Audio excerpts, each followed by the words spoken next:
Okay. Sa mga gustong matuto na mag slow mo or mag-edit ng mga effect sa CapCut, open nyo CapCut. Open nyo CapCut, tapos hanap kayo new project, tapos hanap kayo ng i-edit nyo or gusto nyo i-edit. Wala akong video na i-edit pero wait lang, hanap ako.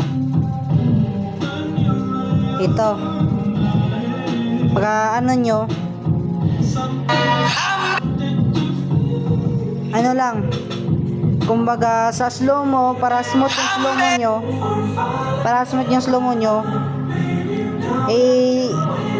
hanapin nyo yung gusto nyong ipa-slow mo na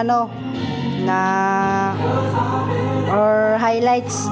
Paras nito, tap ko lang yon, tapos split, tapos sa kabila rin split din, tapos inatin mo palakihin mo lang, tapos tap mo yung gusto mong slow mo, ipa-slow mo, i-speed mo, tapos curve, tapos custom, tapos tap nyo lang, tapos ito na, pag nandito na kayo, tap nyo yung bilog na itim, tapos i-delete nyo, tapos iyan, ibaba nyo lang, tapos baba rin sa kabila, ganyan lang.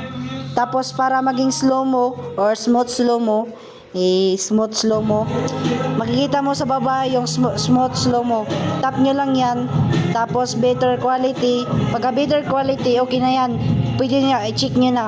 Pagka check nyo, wait nyo lang, apply smooth slow mo, wait nyo lang, tapos okay na yan, slow mo, ano yun na yan, yan smooth slow mo na yan, naka-slot smooth slow mo.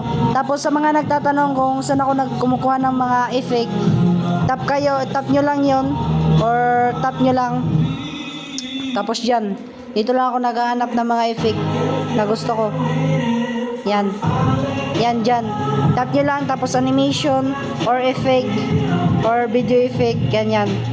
Yan, tap nyo yung effect na gusto nyo lagyan, clip na gusto nyo lagyan, tap nyo lang, tapos animation, tapos hanap ka dito ng mga effect na gusto mo. Para nito, kukuha ako ng isa. Para nito,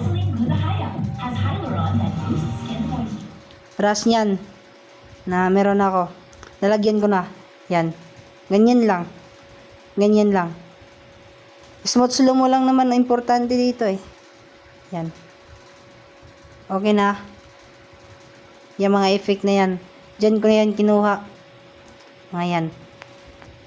Bye bye.